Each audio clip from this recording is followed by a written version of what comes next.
Hey everyone, I wanted to go over the new and exciting news that we got for Monster Hunter Rise on both the Nintendo Switch and on PC. And that's the fact that I want to go over today a brand new developer interview that we got our hands on with Masafumi Terai. This is going to be the environmental leader, basically the person in charge of kind of like designing locales and places in Monster Hunter Rise, as they give us more details and more intricate information regarding the development process for this specific game. This translation was originally posted in Japanese on the Monster Hunter Asia Capcom official Facebook page, but then we finally got an English translation, so thankfully I didn't have to manually translate the entire thing. So the first question is a short one. It actually reads, first off, could you give us a quick introduction on what you did for Monster Hunter Rise? And the answer is, I'm in charge of overseeing the environmental production and directing the environmental art design. I also run this section as a whole. I was also involved in creating models for the Shrine Ruins. So we pretty much get a pretty easy tell as to Masafumi Terai was in charge of. The next question is, Monster Hunter Rise has a variety of unique locales, but did you have a general concept in mind of the entire game, and what concepts did you each have for individual stages? The response is, the director Mr. Ichinose had two main concepts for the game, Japanese flavor and yokai. So the environment designers came up with a lot of art that kind of had a creepy vibe to it. The Shrine Ruins and the dilapidated remains of the shrine, and the stages where the players will meet their first yokai-themed monsters. So the environments follow that concept by creating an atmosphere that was kind of shady and serious, like a haunted house kind of sorts. And since this is a stage where players will visit for the first time, it also got a relatively easy to navigate layout. So the Frost Islands, a quiet and subdued snowscape, reminiscent of bitter cold of the Sea of Japan. It's a locale that speaks to the imagination, with remnants of ancient battles with a large monster. Gameplay wise, it was designed to be easily accessible from the water-based monsters. The lava caverns are a dangerous environment with elements of volcanoes and limestone caves. It's got its energy to it with the kind of constant changes you would expect from an active volcano.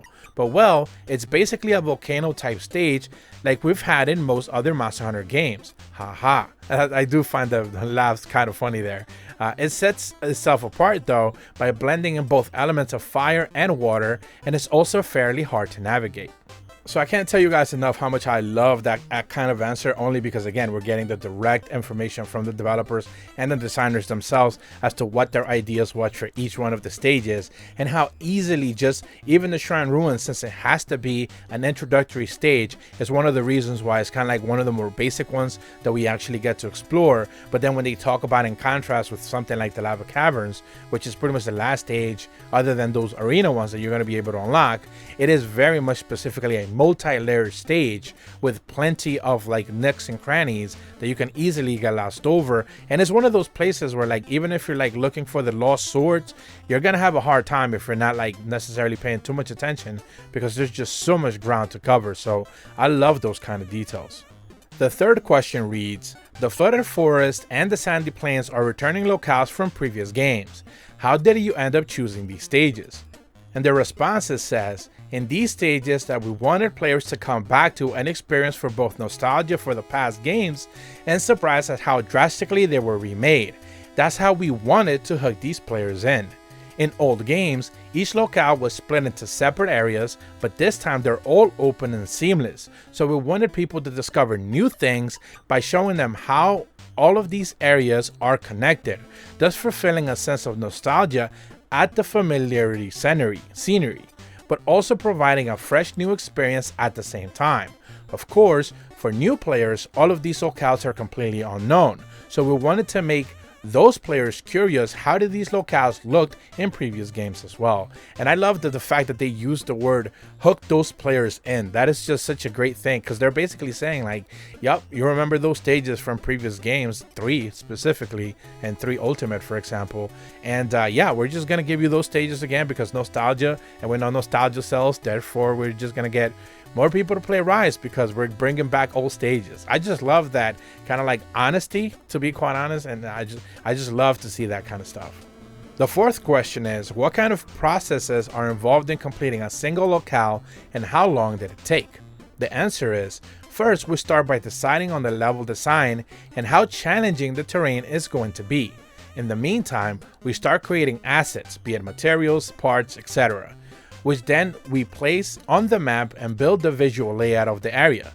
And lastly, we create the collisions, hit detection, for the players and the monsters. We also work on destructible objects and pathing data at the same time. The level design takes about 2 to 3 months, creating small assets that take 1 to 2 days, larger assets between 5 and 10 days, and it takes a team of 3 to 4 people about 1.5 to 2 months to create the layout of the locale. And then another team of 3 to 4 people, it takes about 1 to 1.5 months to create the collision. So about 5 months of continuous and overlapping work.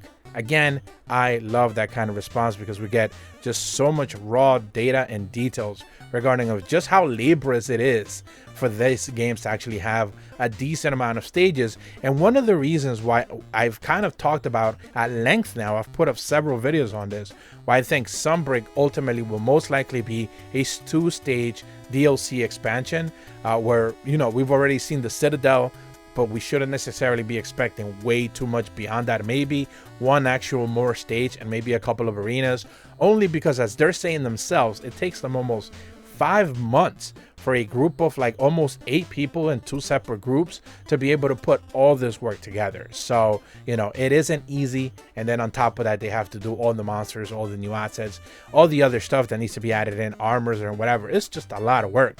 And remember, Sunbreak is launching a year after Rise. So, you know, it's just kind of unrealistic to expect way more than what we're actually already seeing. The 5th question is, the decision to go from an area-based locales to seamless ones was made during development. This must have had a huge impact on your team, right? And the answer is, we'd already built the area-based version of the Shrine Ruins, and we were working on the Frost Islands. By the way, this is fascinating. We were hit with this, so a huge impact might have been a bit of an understatement.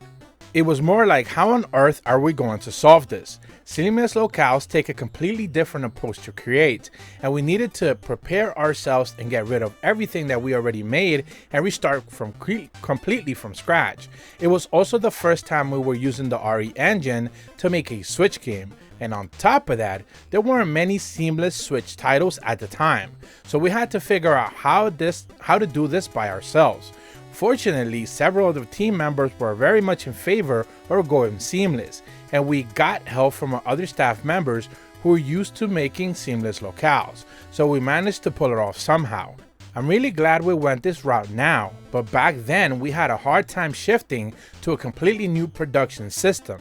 I'm honestly amazed at myself that I managed to pull through. Haha, again the interesting laugh, and I'm super thankful to everyone who was there fighting alongside me. That is just that is a fascinating response, and we didn't know that the fact that there was a Shrine Ruins and a Frost Isles version of these maps that were in the same old design of like the 3DS games and the PSP and the Vita games. Like, yeah, like they actually did that, and now we actually have direct confirmation from the developers that they had already built at the very least 2 stages to the old designs of Monster Hunter, and then they eventually were told to go seamless. Now, interesting back details to this specific section of that, we do know from a previous developer interview that they had mentioned that they basically had like right after Iceborne came out, they were discussing like about their next project being on Switch, and it was already something that they had been like, they already had a staff working on that version of the game, but only after a certain point did they decide to go seamless. And now this specific quote here kind of like exemplifies that even further. How further in, they're already 2 stages into the game, and when they decided to go seamless, it just kind of goes to show like really what kind of like interesting build that Switch version of Monster Hunter Rise would have been if they would have done the divided map like in typical 3DS, you know, old school fashion titles. And the last 2 questions we're going to cover rather quickly. The 6th question reads, the environmental staffs have been helping out to show off some of the recommended sightseeing spots for the game on Twitter. Have there been any reactions that really caught your eyes? and the responses, I've been reading some of the comments in between work tasks, and it always makes me feel good to see the articles pointing out specific spots in the game that I was very meticulous about. It feels good to know that players notice and appreciate these things, and it makes me feel happy that I put in the effort. It makes me feel lucky to be a developer. Thank you to all of you. The entire team put a lot of effort into creating these environments, so we hope that you take the time and maybe go on a relaxing gathering quest to take in the sights and take your mind off of slaying monsters. And that's, kind of like exactly what these videos are about. I love to go over developer details and the developer challenges, which is something that I specifically, I think I'm probably the only Monster Hunter content creator who actually decides to cover those, because I just find all of the developer side of things when it comes to video games fascinating, and I love to cover these type of things.